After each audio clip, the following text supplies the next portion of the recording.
আসসালামু আলাইকুম। কেমন আছেন সবাই? আশা করি ভালো আছেন। আজকে নিয়ে আসলাম একটা আইটেল মোবাইল বার ফোনের সিপিইউ চেঞ্জ করবো। সিপিইউ শর্ট গরম হয়ে যায়,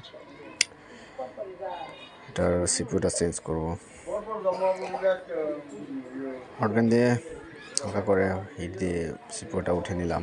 এখন সোল্ডারিং আয়রন দিয়ে এটাকে পরিষ্কার করবো মাদারবোর্ড থেকে সুন্দর করে, যেন আবার কোনো বল উঠে না যায়।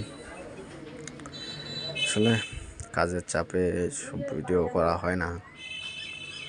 ভিডিও করতে গেলে সময় লাগে, কাস্টমার ফোন রেখে যেতে হয়, সাথে সাথে ভিডিওগুলো করা হয় না, করতে পারি না, সময় নিয়ে কাজ করতে হয়। মাঝে মাঝে দু একটা করা হয়, যা আপনাদের কাছে শেয়ার করি। আমি সোল্ডারিং উইক দিয়ে সুন্দর করে মাদারবোর্ড থেকে রানগুলো উঠিয়ে নিলাম। এখন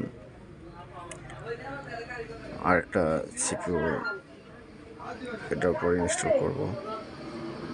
দেখতে পাচ্ছেন আমার কাছে আরেকটা সিপিইউ আছে, এটা ইনস্টল করব।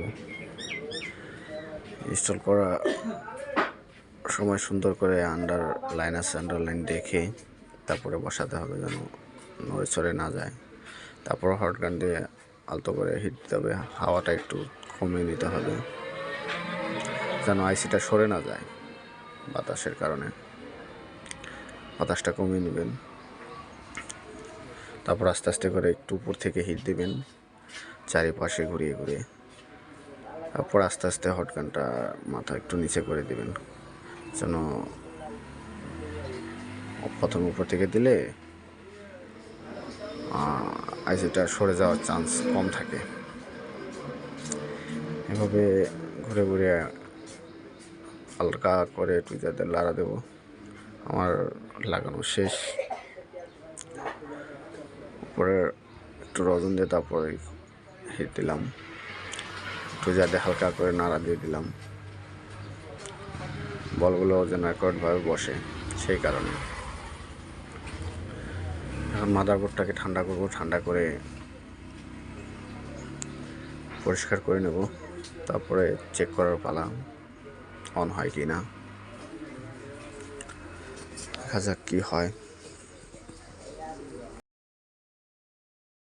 সিপিইউ চেঞ্জ করলে এটাকে ফ্লাশ করতে হয়, আপনারা তো জানেন অবশ্যই। এটাকে CM2 দিয়ে আমি ফ্লাশ করব। ফ্লাশ করার পর এটাকে অন করব। এটা অন হবে ঠিকই, কিন্তু গ্রাফিক্স দেখা যাবে না ঠিক মতো, এটা সেটা হবে। ফ্লাশ করে নিলাম, আলহামদুলিল্লাহ ফ্লাশ কমপ্লিট। আমার ফোনটাও রান হয়ে গেছে, দেখতেই পাচ্ছেন। সবাই ভালো থাকবেন।